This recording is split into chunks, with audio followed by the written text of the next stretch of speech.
votre Corel est ouvert, vous allez faire un drag and drop d'une image à vectoriser. Drag and drop, bon, je rappelle tout simplement, clic gauche de la souris, je maintiens le clic et je lâche mon clic sur mon plan de travail. Voici mon image à vectoriser. Image donc toute pourrie avec des ronds qui ne sont pas ronds, un trait super bien épais, des points noirs un peu partout sur mon image, des traits interrompus à gauche et à droite. Donc l'outil de vectorisation d'axe de Corel ne sera pas tellement utile dans ce cas. Donc je vais quand même vous le montrer. On voit ici les petits points noirs à gauche et à droite. Je vais les transformer en vert pour bien faire les parts des choses. Je vais le mettre sur le côté. Donc le vert c'est vectoriser directement. Bon, on peut le travailler, hein. Donc vous voyez bien la courbe ici, c'est pas une courbe, c'est pas joli. On va le faire à la main, beaucoup plus précis et beaucoup plus joli. Je sélectionne un rectangle, je trace un rectangle et je lui donne une couleur rouge. Le rouge, ça se voit bien. Je sélectionne mon rectangle, un clic droit, je convertis en courbe mon outil forme et je vais ajouter des points. Double clic, j'ajoute un point, je place mon point, double clic, j'ajoute un point. Double clic sur un point existant, je le supprime. Pareil, double clic, j'ajoute un point. Je déplace le point. On peut déplacer plusieurs points en même temps.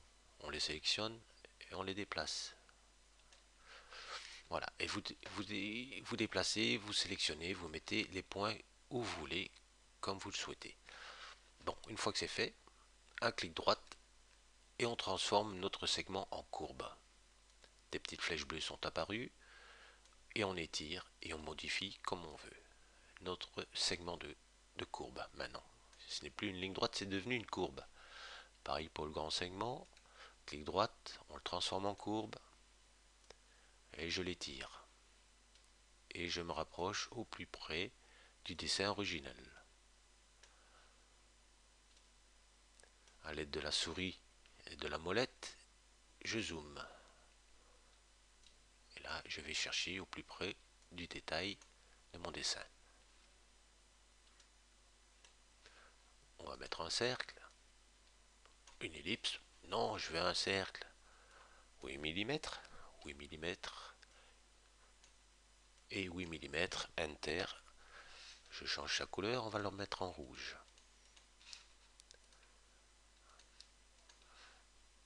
Je le déplace et je le mets où je veux. Voilà.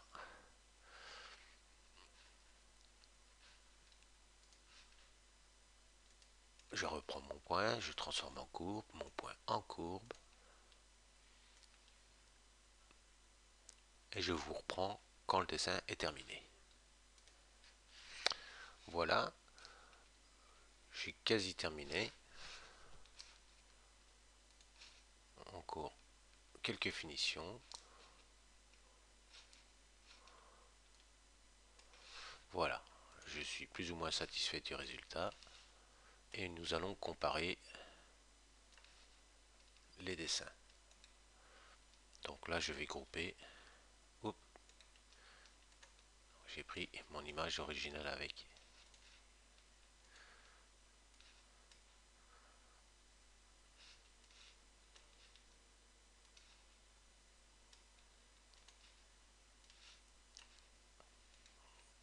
Combiner. Et je vais les superposer. Donc en rouge, c'était le programme de vectorisation de CorelDRAW. Et en rouge, nous l'avons fait à la main. Donc en rouge, les cercles sont de vrais cercles. En rouge, les courbes sont de vraies courbes. En vert, c'est pas des vraies courbes. On voit bien la différence ici du travail à la main. Rouge, je rappelle, c'est fait à la main. Vert, c'est réalisé avec le programme intégré de vectorisation de Corel. Donc on est quand même un peu plus précis quand on le fait soi-même. Donc une fois qu'on est content du résultat,